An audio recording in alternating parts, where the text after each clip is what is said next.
Bom dia, saudações em Cristo Jesus. Estamos iniciando mais um Momento do Apocalipse, continuando o estudo da carta a Éfeso ou a carta aos que estão na condição efesiana.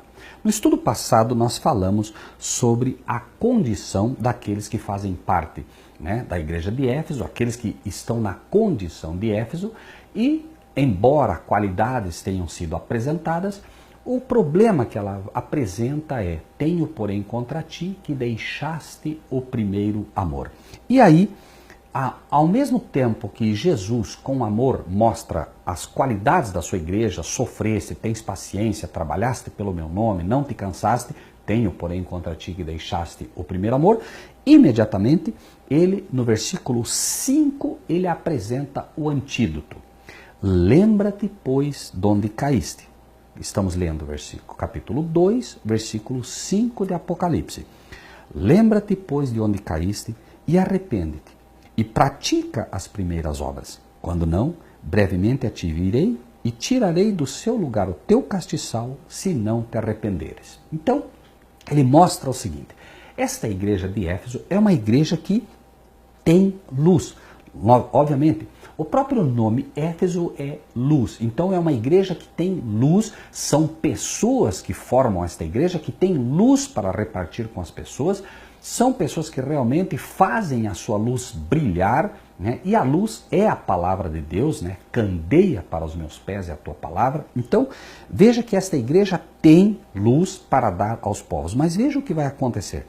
Lembra-te, pois, de onde caíste, lembra onde foi que você perdeu o primeiro amor, lembra onde foi que você voltou a fazer parte das coisas do mundo e arrepende-te. Esse arrependimento é tão somente: Pai, o Senhor conhece meu coração, Senhor Jesus, o Senhor é uma testemunha fiel, ajuda-me a ver onde foi que caí, ajuda-me, Senhor, e dá-me o verdadeiro arrependimento. O arrependimento precede o perdão.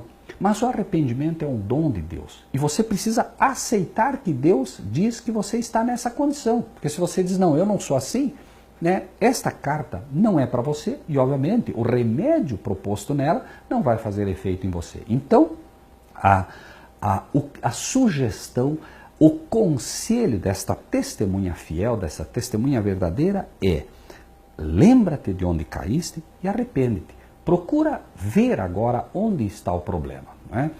Você, de fato, em algum momento, por alguma razão, ou no dia a dia, você foi permitindo que a palavra de Deus esfriasse, você já não estuda mais a palavra como deveria, você já não ora mais como deveria, você já não tem mais o mesmo, aquele mesmo calor do Espírito Santo, e é preciso que busque isso. E arrepende-te e pratica as primeiras obras. Procura ver o que você fez no início, quando você de fato estudava a Bíblia, quando você gostava de estar conversando com os irmãos sobre as coisas de Deus, quando você orava mais, quando você tinha um relacionamento mais forte com Deus. Pratica as primeiras obras. Quando não, brevemente virei e tirarei do seu lugar o teu castiçal, se não te arrependeres. A palavra de Deus, toda a sabedoria que Deus dá ao ser humano é uma sabedoria facultada a que você continue bebendo da água da vida. No momento que você para, a qualquer momento Deus pode tirar essa luz de você. Ou seja, não é algo que você recebeu uma vez e para todo sempre você terá, não.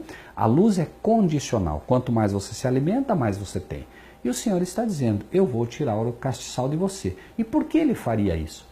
Porque, claro, se Ele te dá luz para repartir aos outros e você não reparte, por que razão Ele continuaria te dando mais luz? Se aquela que você tem você já não reparte. Então, tirarei o teu castiçal. Se você não se arrepender, se você não praticar as primeiras obras, se você não levar avante a missão que te dei, que é de espalhar essa luz aos outros, eu vou tirar de você, se não te arrependeres. Versículo 6, imediatamente ele apresenta de novo um novo consolo. Tens, porém, isto, que aborreces as obras dos nicolaítas, as quais eu também aborreço. Então, imediatamente após apresentar qualidades iniciais, após apresentar o defeito do primeiro amor, após apresentar que, olha, se você não espargir essa luz, eu vou tirar de ti o castiçal, ele diz o seguinte: mas você tem também algo bom que eu gosto, que você aborrece as obras dos nicolaítas. Os nicolaítas eram pessoas levianas, pessoas que transformavam a graça de Deus em graça barata. E acredite, a esmagadora maioria dos cristãos e das igrejas hoje estão na condição dos nicolaítas, que são pessoas que dizem que aceitaram a Jesus, mas não guardam os seus mandamentos. Esses são os nicolaítas modernos, transformam a graça de Deus em graça barata. Não, eu já aceitei a Cristo, o Velho Testamento é que fala da lei, não é preciso lei, o sábado foi abolido, etc, etc, etc. Né? Note que se você volta um pouquinho, o capítulo 2, no versículo 2 que estamos, diz: eu sei as tuas obras, o teu trabalho, a tua paciência, e não podes sofrer os maus, e puseste à prova os que se dizem ser apóstolos e não são, e tu os achaste mentirosos.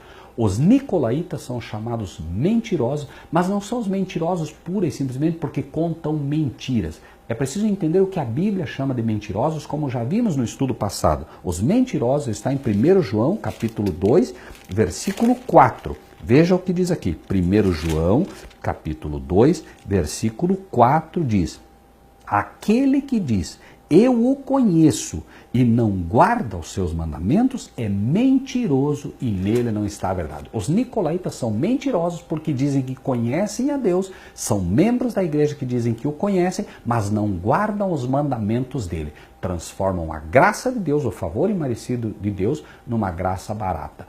É como dizer que você estava numa cadeira elétrica para ser morto eletrocutado, Cristo vem e diz: filho, eu vou morrer no teu lugar. Vou morrer no teu lugar.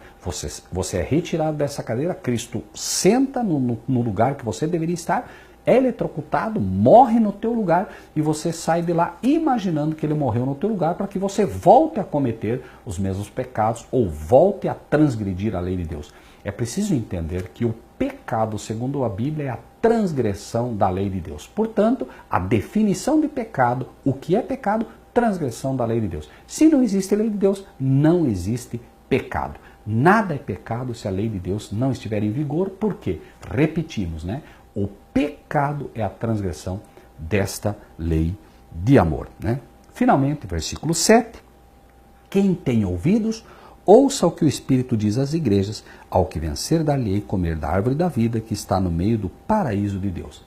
Então, embora ela inicia dizendo, escreve ao anjo da igreja que está, né, na condição de Éfeso, ao mensageiro, ao ministro, embora seja o ministro, é como se Deus já soubesse. Os ministros não vão pregar isso, porque os ministros não conhecem o livro de Apocalipse, não estudam o livro de Apocalipse. Os que se dizem ministros são nicolaítas, os que se dizem pastores não conhecem as coisas profundas de Deus e por isso eles não pregam essas verdades que eu quero que preguem. Então, como se Deus já soubesse disso, como se Cristo já soubesse disso, que isso iria acontecer, finalmente a mensagem é: quem tem ouvidos, ouça o que o Espírito diz às igrejas. Então ele está dizendo: você tem ouvidos?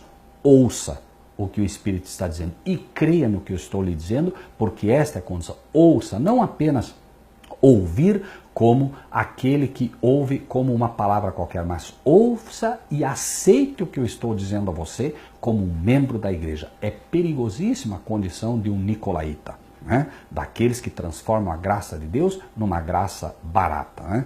E ao que vencer, e aí vem a promessa, ao que vencer, dar-lhe-ei a comer da árvore da vida que está no meio do paraíso de Deus, né?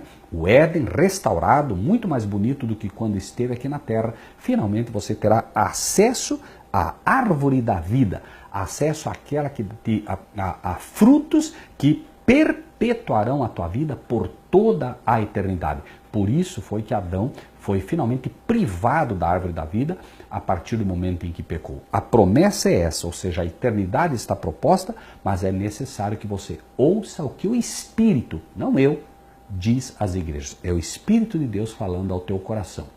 Que Deus o abençoe grandemente.